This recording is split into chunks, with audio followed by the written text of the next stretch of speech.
विराट शहर से पहली बार अपने गांव में अपने पुश्तैनी घर और जायदाद में कुछ दिन बिताने के लिए आया था। जब विराट को गांव की पुरानी हवेली के बारे में पता चला तो उसने राजू को उसके राज के बारे में पूछा। विराट ने के जिद करने पर राजू उस हवेली के पास लेके गया और उसको उसकी कहानी बताई। राजकुमारी वैशाली आमोद और विमोद के भाव से आज राजमहल से निकलकर नगर में भ्रमण करने निकली थी। भ्रमण करते करते वो नगर के बाहर साधु की कुटिया तक जा पहुंची। वहां एक बरगद के पेड़ के नीचे युवा ऋषि ध्यानमग्न बैठे थे। राजकुमारी और उसकी सहेलियों को एक मजाक सूझा और वो मिलकर उस सिद्ध पुरुष के साथ अश्लील हरकतें करने लगी, जिससे उसकी संध्या साधना भंग हो गई। साधु को बहुत तेज क्रोध आया और उसने अपने पास रखे कमंड से पवित्र जल लिया और मंत्र कर राजकुमारी को श्राप दे दिया। तुझे कम उम्र में ही ज़्यादा उत्तेजना हो रही है, यही तेरे दुख का कारण बनेगा। तेरा जिससे विवाह होगा वो तेरे साथ संबंध बनाने से पहले ही मृत्यु को प्राप्त हो जाएगा। राजकुमारी वैशाली ने जैसे ही सिद्ध पुरुष के मुंह से श्राप सुना, वो उस सिद्ध पुरुष के चरणों में गिर गई और श्राप वापस लेने की भीख मांगने लगी, विनती करने लगी। हे सिद्ध पुरुष, मैं नहीं जानती आप कौन हो। मुझसे बहुत बड़ी भूल हो गई। नादान समझकर मुझ पर दया करो। ये श्राप वापस ले लो। कुछ देर तक रोने और विनती करने रहने से साधु को उस पर तो दया तो आ गई। साधु ने कहा, हे कन्या, अब मैं ये श्राप वापस तो नहीं ले सकता, क्योंकि मैंने सभी देवों को साक्षी मानकर श्राप दिया है। बस तुम इतना हो सकता है कि अगर कोई पुरुष तुम्हारी उत्तेजना कामोत्तेजना को संतुष्ट कर देगा तो तुम श्राप से मुक्त हो जाओगी। तब तक तुम्हें ये श्रापित होना ही पड़ेगा। फिर राजकुमारी अपने महल में आ गई और कुछ वर्षों बाद उसकी एक राजकुमार से शादी हो गई। लेकिन राजकुमारी के श्राप होने की वजह से उसका पति उसके साथ संबंध बनाने से पहले ही अकारण मौत का शिकार हो गया। फिर विराट ने राजू से पूछा, तो क्या वो यक्षिणी अभी भी उस शख्स के इंतजार में है जो उस तृप्त करके उस भयंकर श्राप से मुक्ति दिला सकता है? तो राजू ने लंबी सांस लेते हुए कहा, हाँ, सुना तो ऐसा ही है।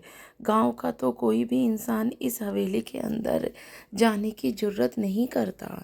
विराट ने फिर से उत्सुकता से पूछा, राजू भाई, किसी भी गांव वाले या किसी बाहर के बंदे ने उस यक्षिणी को संतुष्ट करने की कोशिश भी नहीं की क्या? हाँ, शहरी बाबू बहुत ने की है, लेकिन सबने अपनी जान देनी पड़ी है। अगर यक्षिणी संतुष्ट ना हो तो गर्दन धड़ से अलग कर देती है। राजू की बात सुनकर विराट की रूह कांप गई और वह दोनों वहाँ से चले गए। विराट रात को अकेला अपने रूम में सोने गया तो उसे एक सपना आया।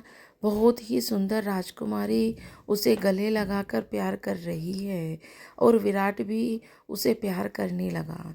विराट कुछ ही भी उसके बारे में जान पाता कि उसकी आंखें खुल गई।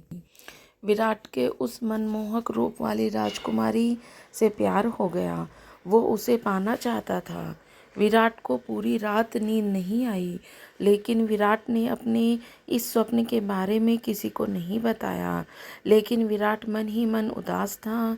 भले ही उसे वो राजकुमारी सपने में मिली थी, लेकिन उसकी सुंदरता और हुस्न का जादू विराट के दिल दिमाग में दोनों में छा गया था।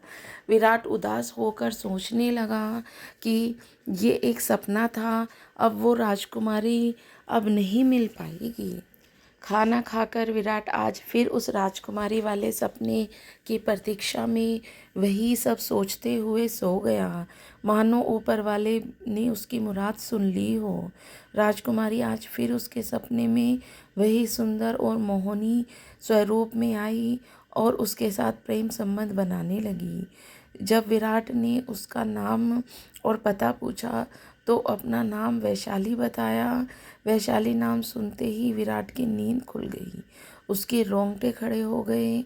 वो उठा और कमरे की लाइट जलाई और फिर टेबल पर रखा पानी पिया। वो अपने कमरे की बालकनी में आकर खड़ा हो गया और सपने के बारे में सोचने लगा।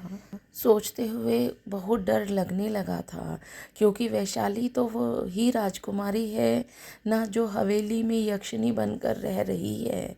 वो इतनी सुंदर और आकर्षक है, इतनी कामुक है। जो राजकुमारी मेरे सपने भर में आकर मुझे इतना खुश प्रदान कर सकती है तो वास्तव में कितना सुख देगी। विराट का प्यार भयभीत कर देने वाली कहानियों से कहीं ज़्यादा था, लेकिन विराट अभी मजबूर था, वो कुछ नहीं कर सकता था। काफ़ी देर खड़े रहने के बाद विराट फिर से अपने बिस्तर पर आ जाता है और सो जाता है। जैसे ही आंख लगती है उसे फिर से राजकुमारी वैशाली आकर प्यार करने लगती है। धीरे धीरे राजकुमारी वैशाली विराट के मन में छाने लगी थी। अब विराट उसके बिना एक पल भी नहीं चाहता था। अब जब वैशाली आधा अधूरा प्यार छोड़कर जाने लगी तो विराट ने उसे जाने का कारण पूछा, तो उसने बताया कि प्यार की हद तक जाने के लिए तुम्हें मेरे महल में आना होगा। विराट ने जब उसके महल का पता पूछा तो गांव की पुश्तैनी हवेली का रास्ता बताया। अगले दिन जब विराट की आंख खुली तो उसे अपने आसपास वैशाली नज़र नहीं आई। अब तो वैशाली के बिना एक पल भी नहीं रह सकता था, इसीलिए उसने पुरानी हवेली के अंदर जाने का निश्चय किया और बिना किसी को कुछ बताए वैशाली से मिलने हवेली की ओर चल पड़ा। जब वो हवेली के नज़दीक पहुंचा तो उसे वहाँ एक बहुत ही सुंदर लड़की दिखी। उसका हुलिया बिल्कुल सपने में दिखने वाली राजकुमारी जैसा ही था, हूबहू वैशाली जैसी दिख रही थी। उसने एक बार विराट की ओर पलट कर देखा और बिना कुछ कहे हवेली के अंदर जाने लगी। विराट भी उसके पीछे उसे आवाज़ देता हुआ हवेली में प्रवेश कर जाता है। दरवाजे से जब विराट अंदर जा रहा था तो उसे बहुत से हड्डियों के ढांचे के साथ साथ धड़ से उखड़े हुए सर भी पड़े दिखाई दिए। उसे अभी अपनी जान की परवाह से ज़्यादा राजकुमारी के लिए चाहत थी।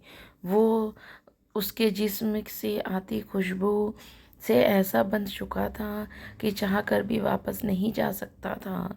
चलते चलते अब वो एक बड़े कमरे में जा पहुंचा। वो कमरा बहुत ही सुंदर तरीके से सजा हुआ था। ऐसा लग रहा था जैसे आज ही सुगंधित फूलों से सजाया हो।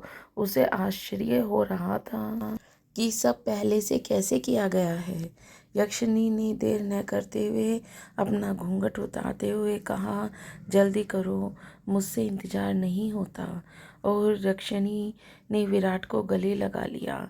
दोनों प्रेम प्रसंग में डूबने लगे। रति क्रिया संपन्न होने के बाद विराट ने देखा कि उसकी बाहों में वो खूबसूरत हसीन बदन राजकुमारी नहीं बल्कि खूबसूरत सी लड़की है जो चेहरे पे संतोष के भाव हैं। वो विराट को खुशी खुशी उसके चेहरे की ओर देख रही थी है, मानो वो उसे लाख लाख धन्यवाद कहना चाह रही हो। अब विराट ने उस लड़की से पूछा, क्या तुम अब श्राप मुक्त हो चुकी हो? हाँ, में सर हिलाते हुए वैशाली ने विराट को गले से लगा कर कहा, धन्यवाद विराट, तुमने मुझे 500 बरस से मिले श्राप से मुक्ति दिला दी है। और फिर विराट ने कहा, तुम अब मुझसे शादी करोगे? विराट के चेहरे पे मुस्कान थी। यह वह मुस्कान थी जो किसी की मदद करने के बाद ही चेहरे पे आती है। अब विराट बहुत खुश था क्योंकि सपनों में आई राजकुमारी आज उसके साथ है। तो दोस्तों, आपको ये कहानी कैसी लगी मुझे एक कमेंट करके ज़रूर बताना। मैं ऐसी ही कहानी आपके लिए लाती रहूँ।